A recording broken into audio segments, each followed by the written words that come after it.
नमस्कार, इस खास बुलेटिन में आपका स्वागत है। मैं हूं रुचि शर्मा। वर्चुअल डिजिटल एसेट के मैक्सिमलिस्ट को पिछले हफ्ते मार्केट की प्रतिक्रिया से निराशा हुई होगी। Spot bitcoin exchange traded fund यानी कि ETF की लिस्टिंग का उपयोग ट्रेडर्स द्वारा मार्केट कैपिटलाइजेशन द्वारा सबसे बड़ी क्रिप्टो करेंसी को डंप करने के लिए किया गया था। ये $50,000 का आंकड़ा तोड़ने में विफल रहा। इसके बजाय ये 2 साल के उच्चतम स्तर पर आ गया है और वर्तमान में पिछले 24 घंटों में 1.2% कम होकर $42,205 पर है। जैसा कि पिछले हफ्ते स्वीकृत बिटकॉइन ETF पर यूफोरिया ने बड़े पैमाने पर हार का रास्ता दिखाया, इसने कई मार्केट पंडित्स को साबित कर दिया जिन्होंने सेल द न्यूज के लिए सही कहा था। लिक्विडेशन प्रेशर ब्रॉडर मार्केट में भी महसूस किया जा रहा है। इथेरियम दूसरी सबसे बड़ी क्रिप्टो करेंसी $2,500 के स्तर को बनाए रखने के लिए संघर्ष कर रही है। ये हाल ही में 2.8% की गिरावट के साथ $2,493.6 पर है। पिछले बुधवार को यूएस सिक्योरिटीज वॉचडॉग ने बिटकॉइन स्पॉट ETF के एक बैच को अनिश्चिततापूर्वक मंजूरी देकर इतिहास रच दिया। माइलस्टोन के फैसले की वजह से 11 ETFs में ट्रेडिंग शुरू हुई। ट्रेडिशनल फाइनेंशियल व्हीकल्स जो रिटेल और इंस्टीट्यूशनल इन्वेस्टर्स को बिटकॉइन की कीमत के बारे में आसान जानकारी दे सकते हैं। एनालिस्ट ने बताया कि अप्रैल 2021 में कॉइनबेस की स्टॉक मार्केट लिस्टिंग और प्रो शेयर्स के फ्यूचर्स बेस्ड बिटकॉइन ETF की शुरुआत जैसी समान घटनाएं क्रिप्टो कीमतों में एक महत्वपूर्ण पीक के पास हुई, जो संभवतः आगे कीमतों में गिरावट का संकेत दे रही हैं। अक्टूबर 2023 से बिटकॉइन में लगभग 80% की वृद्धि हुई है।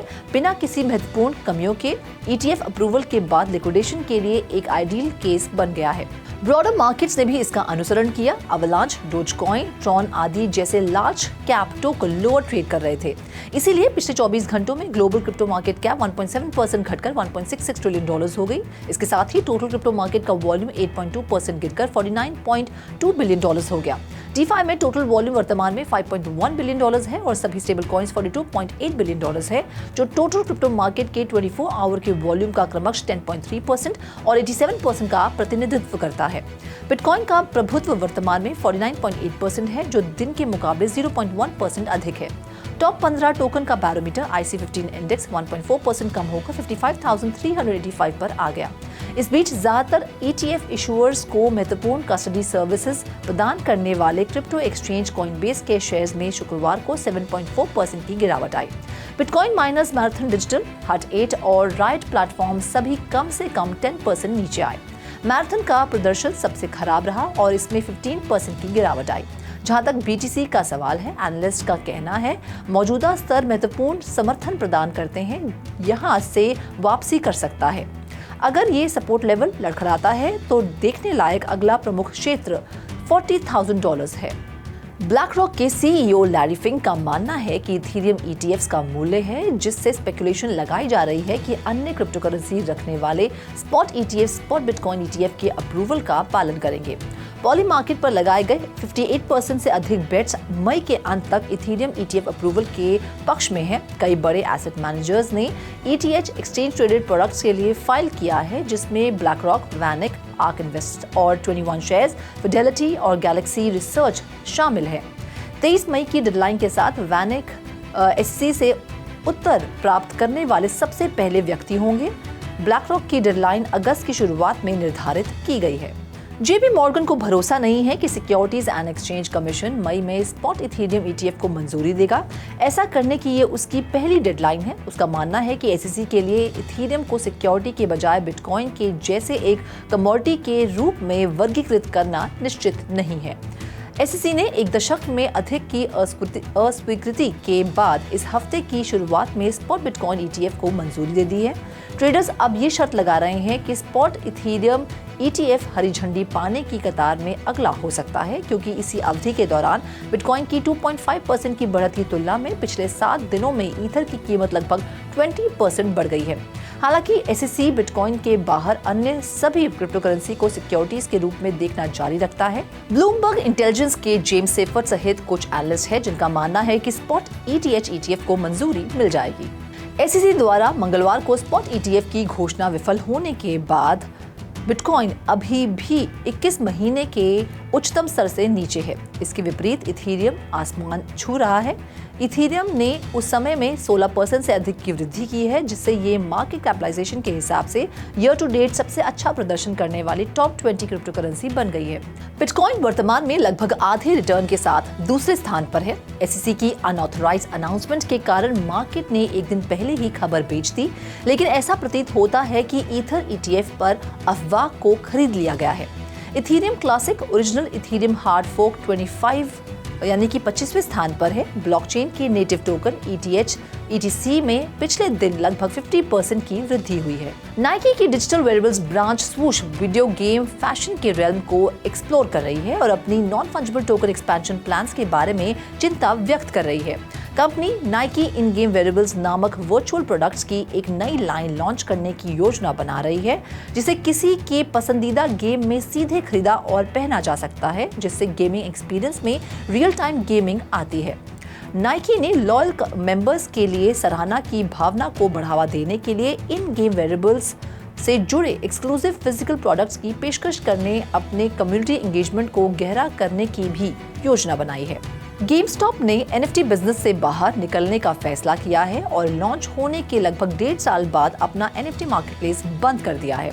Publicly traded video game retailer ने अपने प्लेटफॉर्म को बंद करने के कारण के रूप में क्रिप्टो करेंसी क्षेत्र में रेगुलेटरी अनसर्टेनिटी का हवाला दिया, जो Ethereum scaling network, immutable X और लूपरिंग के माध्यम से गेमिंग NFT और अन्य कलेक्टिबल्स का समर्थन करता है। मार्केटप्लेस की वेबसाइट पर एक घोषणा के अनुसार प्लेटफॉर्म 2 फरवरी को बंद हो जाएगा। बंद होने के बावजूद ब्लॉकचेन पर बनाए गए NFT सुलभ रहेंगे और अन्य मार्केटप्लेसेस पर खरीदे और बेचे जा सकते हैं। ये कदम गेमस्टॉप द्वारा रेगुलेटरी अनसर्टेनिटी का हवाला देते हुए अपने NFT वॉलेट को बंद करने की घोषणा के 4 महीने बाद आया है। फैंटम वॉलेट ने रपोसा कप्स NFT कम्युनिटी के लिए कस्टम शॉर्टकट पेश किए हैं, जिसका लक्ष्य NFT स्पेस के भीतर यूजर इंटरैक्शन को बेहतर बनाना है। नए शॉर्टकट्स अब यूजर्स को अलग अलग यूजर्स खोलने, NFT सेक्शन पर नेविगेट करने और कलेक्शन से एक NFT चुनने की अनुमति देते हैं।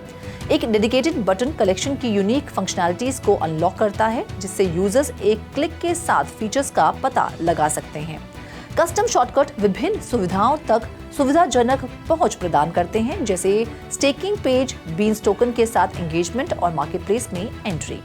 NFT कलेक्टर्स को इन शॉर्टकट से लाभ होगा, क्योंकि वे वॉलेट इंटरफेस के भीतर स्टेकिंग और ट्रेडिंग जैसी गतिविधियों को सुव्यवस्थित करते हैं, जिससे उनका अनुभव अधिक एफिशिएंट और कोहेसिव हो जाता है। इंस्टाग्राम के को-फाउंडर्स केविन स्ट्रॉम और माइक क्रेगर अपने AI driven news app Artifact को उसके 1 साल पूरा होने से ठीक पहले बंद कर रहे हैं। कोर न्यूज रीडिंग फीचर्स फरवरी के अंत तक अवेलेबल रहेगी, जबकि टिप्पणी करने और पोस्ट करने की फंक्शनैलिटीज असक्षम हैं। आर्टिफैक्ट, जो अपने AI सेंट्रिक अप्रोच और इंटरैक्टिव एनवायरनमेंट के लिए जाना जाता है, ने अपने सेलिब्रिटी फाउंडर्स और इनोवेटिव न्यूज कंजम्पशन मेथड्स के लिए ध्यान आकर्षित किया। ऐप की एप्पल और गूगल के ऐप स्टोर में महत्वपूर्ण उपस्थिति है। CEO स्ट्रॉम ने आर्टिफैक्ट के सामने आने वाली चुनौतियों को स्वीकार करते हुए कहा कि मार्केट का अवसर इतना बड़ा नहीं है कि कंटिन्यूड इन्वेस्टमेंट की गारंटी दी जा सके। बंद करने की प्रक्रिया शुरू हो गई है। टिप्पणी करना और पोस्ट करना असक्षम कर दिया गया है और फरवरी के अंत तक समाचार तक पहुंच बनी रहेगी। फूड कॉर्पोरेशन ऑफ इंडिया ने अपने ऑपरेशंस में धोखाधड़ी का पता लगाने के लिए आर्टिफिशियल इंटेलिजेंस बेस्ड इक्विपमेंट पेश किया है, जिसमें लाखों किसान और ट्रांसपोर्टर्स और सीलोर्स का एक बड़ा नेटवर्क शामिल है। AI बेस्ड ग्रेन सॉर्टर्स का उपयोग किसानों से खरीदे गए गेहूं और चावल की गुणवत्ता की जांच करने के लिए किया जाता है, जिससे ये सुनिश्चित होगा कि खराब उपज की स्वचालित रूप से जांच की जा सके। कॉर्पोरेशन को उचित और औसत गुणवत्ता वाले अनाज खरीदने का आदेश दिया गया है, जिन्हें नमी की मात्रा से संबंधित तकनीकी विशिष्टताओं को पूरा करना होगा। AI आधारित उपकरण अनाज को अधिक कुशलता से क्रमबद्ध कर सकते हैं, जिससे ये सुनिश्चित होता है कि सभी उपभोक्ताओं का मानक भोजन मिले।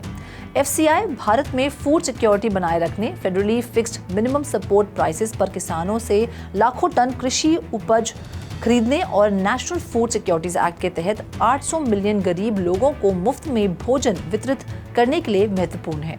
India Meteorological Department small level severe weather events को प्रिडिक्ट करने के अपने संघर्षों के बावजूद आर्टिफिशियल इंटेलिजेंस और फास्टर सुपर कंप्यूटर्स का उपयोग करके अपने वेदर फोरकास्ट मॉडल्स में सुधार करने पर ध्यान केंद्रित कर रहा है।